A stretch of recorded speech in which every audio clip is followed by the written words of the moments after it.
오늘 본문은요, 세례 요한에 관련된 말씀입니다.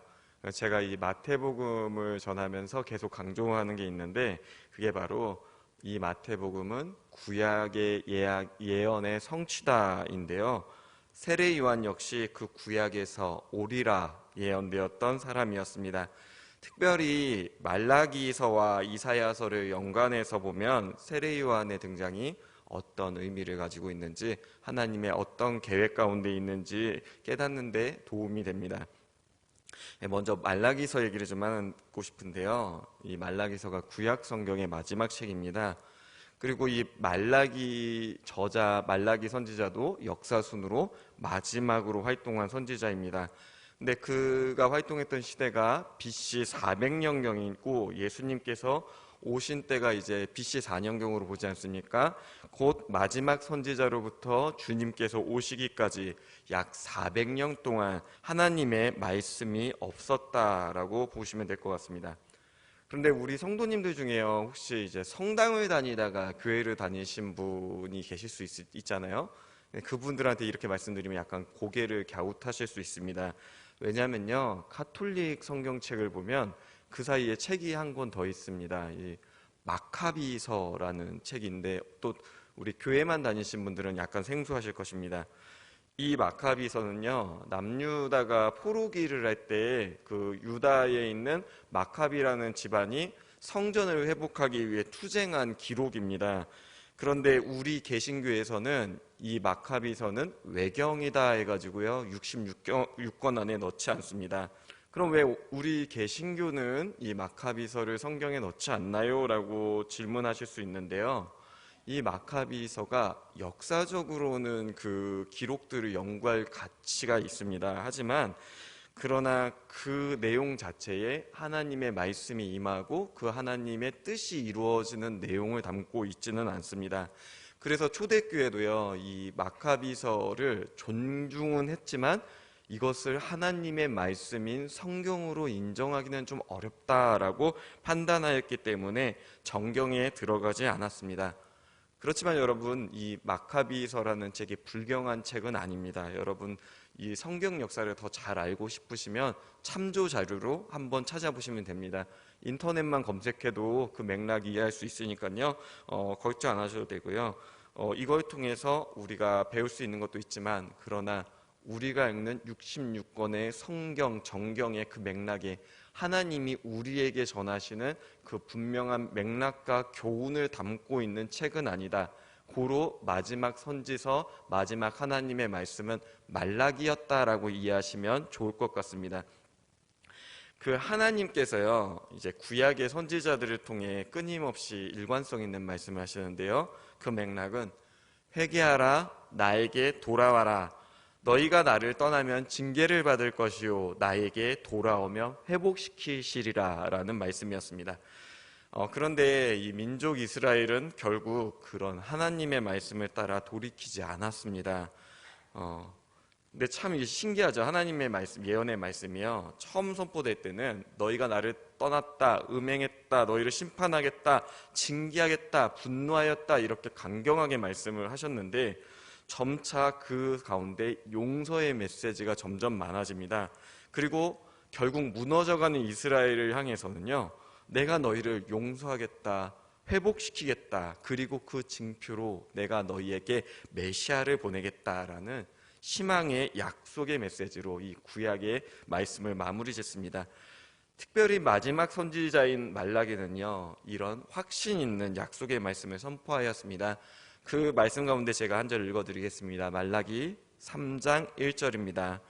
만군의 여호와가 이르노라. 보라, 내가 내 사자를 보내리니 그가 내 앞에서 길을 준비할 것이요 또 너희가 구하는 바 주가 갑자기 그의 성전에 임하시리니 곧 너희가 사모하는 바 언약의 사자가 임하실 것이라. 아멘. 이 말씀은 곧 하나님께서 메시아를 보내주시겠다는 말씀인데요, 그 메시아가 하나님의 길을 준비하고 성전에 갑자기 오실 주님이시며 또 언약의 사자이다 라고 말씀하신 것입니다. 언약의 사자가 오는 까닭은요, 이 하나님의 약속이 성취되었다라는 것을 증거하기 위함이지 않겠습니까? 그런데 하나님께서 유대인을 향해 주시는 이 언약의 말씀은 무엇이냐면 내가 너희를 구원하겠다입니다. 곧 유대인들이 기다리던 메시아는 그들을 구원하기 위해 이 땅에 오는 이라는 말씀입니다. 말라기는 그 이후에도요 이런 말씀을 남기는데요. 말라기 4장 5절 말씀 제가 읽어드리겠습니다. 보라, 여호와의 크고 두려운 날이 이르기 전에 내가 선지자 엘리야를 너희에게 보내리니. 하나님께서 이제 메시아의 약속을 전부터 해왔던 그 약속을 계속 말씀하시다가 갑자기 그 다음에 그런데 그 전에 내가 너희에게 엘리야를 먼저 보내겠다라고 약속을 하십니다. 여러분 아마 이 성경의 이 에피소드 잘 알고 계실 것입니다. 이제 오늘 말씀이 세례 요한에 관한 말씀이지 않습니까? 이 세례 요한이요 헤롯에 붙잡혀서 이제 죽을 날만 기다리는데 가슴이 너무 텁텁한 겁니다. 그래서 제자들을 불러가지고요 너희들 예수님께 좀 다녀와라. 그래서 이 세례 요한의 제자들이 요한의 부탁을 받고 예수님을 뵈러 갑니다. 그리고 예수님께 묻습니다. 오실 그이가 당신입니까? 그런데 그때 예수님이요 이렇게 말씀을 하십니다. 갈대와 같이 흔들리지 마라. 세례 요한, 너는 여인이 낳은 자 중에 가장 큰이다.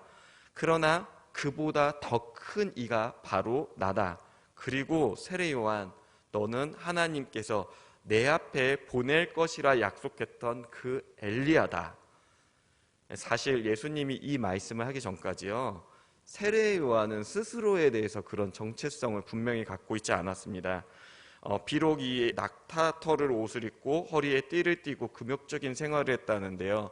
이게 엘리야를 묘사할 때 모습하고 굉장히 흡사합니다. 하지만 세례 요한은 그럼에도 자신이 엘리야다라는 정체성은 분명하지 않았습니다. 스스로 그저 하나님의 길을 예비하는 자들 중 하나다라고만 믿고 있었던 것 같습니다.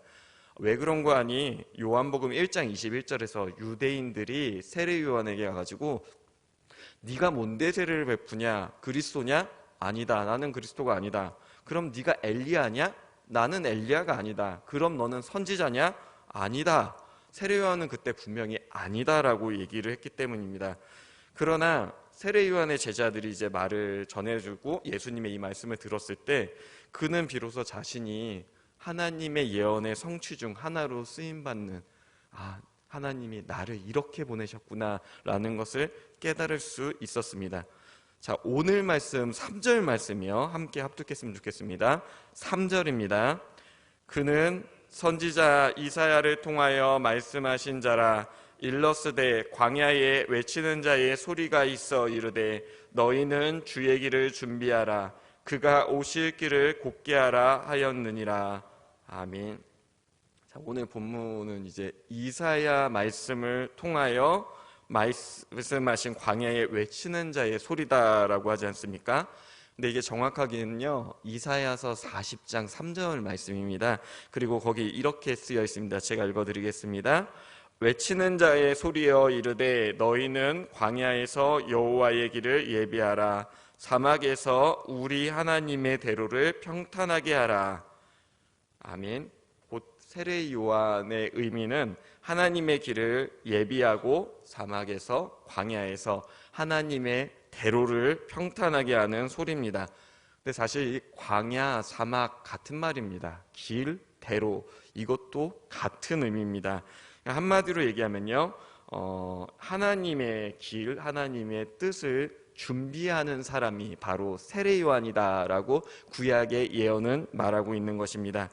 이어 광야에 외치는 자에게 하나님은 이런 말씀을 외치라 명하시는데요.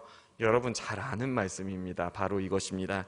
풀은 마르고 꽃은 시드나 우리 하나님의 말씀은 영원히 서리라. 아멘. 자, 오늘 본문 1절에서 2절 말씀도 우리 함께 합독하길 원합니다. 1절에서 2절입니다.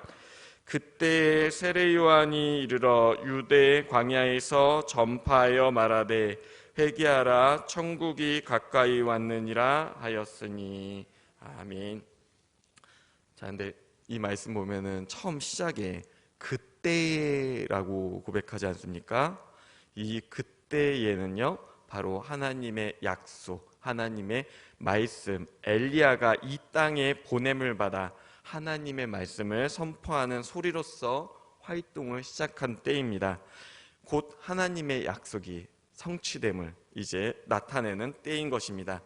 그런데 이 말씀도요, 역시 말라기서에서 예언된 말씀입니다. 이 말라기서 4장 6절은요, 이 요한에 대해서요, 이렇게 부연 설명을 합니다.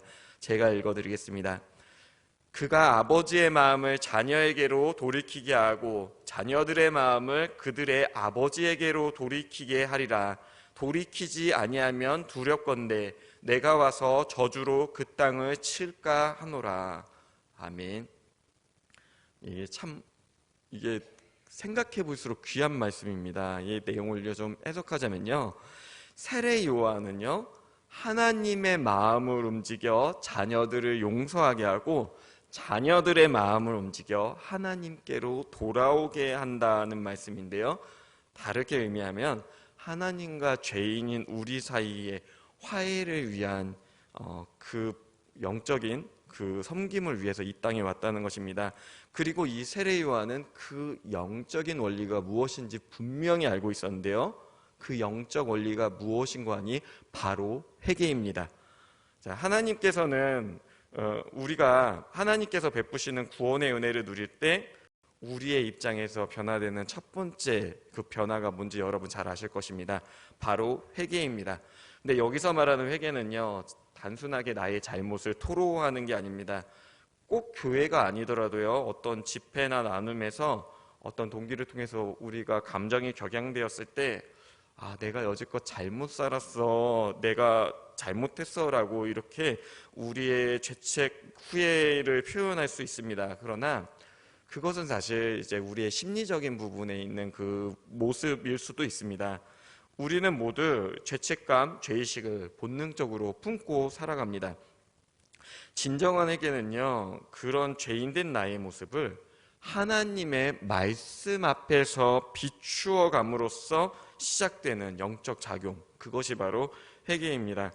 하나님의 뜻 앞에서 나의 삶이 잘못되었음을 깨달았을 때 우리가 가던 길을요, 과감하게 돌아서는 것, 바로 이것이 회개입니다.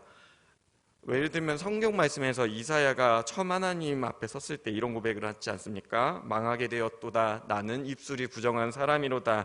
입술이 부정한 백성 중에 거하면서 거룩하신 만군의 왕 여호와를 배웠도다. 이렇게 고백하기도 하고, 베드로가 예수님을 통해 153마리의 물고기를 이제 잡았을 때 무릎을 털썩 꿇으면서 주님, 나를 떠나소서 죄인이로소이다 라고 고백하지 않습니까? 근데 사실요, 이사야나 베드로나 세상적인 관점에서 도덕적인 훈결이 있는 사람들은 아니었습니다. 하지만 선하신 주님 앞에서 자신의 모습을 돌아볼 때, 내가 죄인이구나, 정말 하나님의 말씀 앞에서 죄를 지으며 살았구나 라는 걸 깨닫고 돌아서는 것, 이것이 바로 회개라는 것입니다.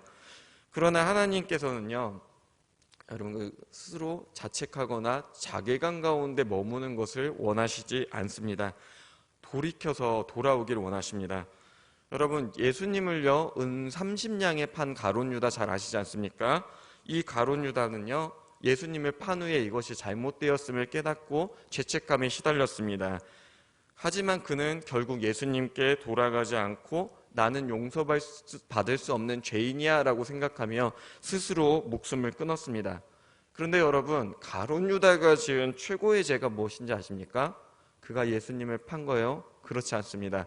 가룟 유다가 지은 최고의 죄는요, 예수님께서 베푸신 은혜와 구원의 기회를 스스로 저버린 것입니다. 예수님이 십자가에 달리실 때요, 사실 상대적으로 가룟 유다보다 더 못된 짓을 한 사람은 베드로입니다. 베드로가 예수님 세 번째 부인할 때요, 나는 그를 모른다에 그치지 않았습니다. 예수님을 저주했다라고 기록을 합니다. 그런데 여러분, 성경에서 저주의 의미가 뭔지 아십니까?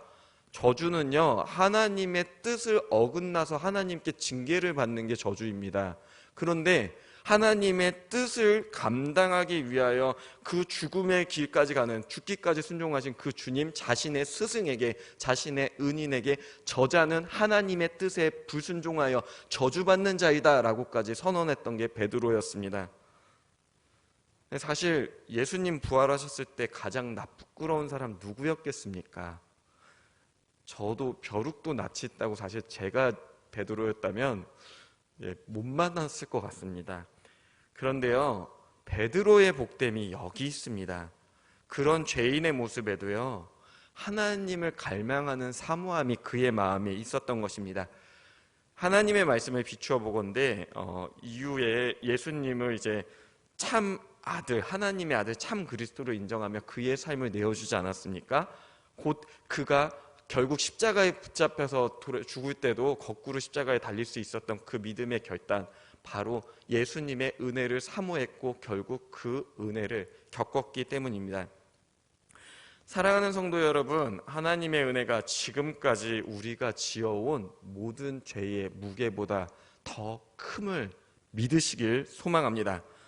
비록 탕자와 같이 아버지의 존재를 부인하고 모든 것을 탕진하였더라도 아버지는 돌아오는 그 아들을 맞아주시고 그 아들의 신분을 회복시켜 주시는 분이심을 믿으시길 소망합니다.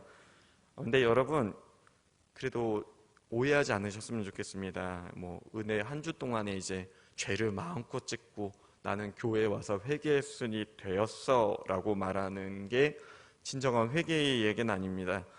아버지가 탕자를 받아준 건요, 무한한 사랑이지만 이 아들이요, 아들다움을 회복하지 않으면 이건 문제입니다. 회개는요, 그 아들의 모습을 회복하는 것이기도 합니다. 받은 아버지의 사랑을 깨달아 아들다움의 길로 들어서는 것, 이것이 바로 회개입니다. 그런데 여러분, 아들다움이 무엇입니까? 아버지의 기쁨이 되는 것 아니겠습니까?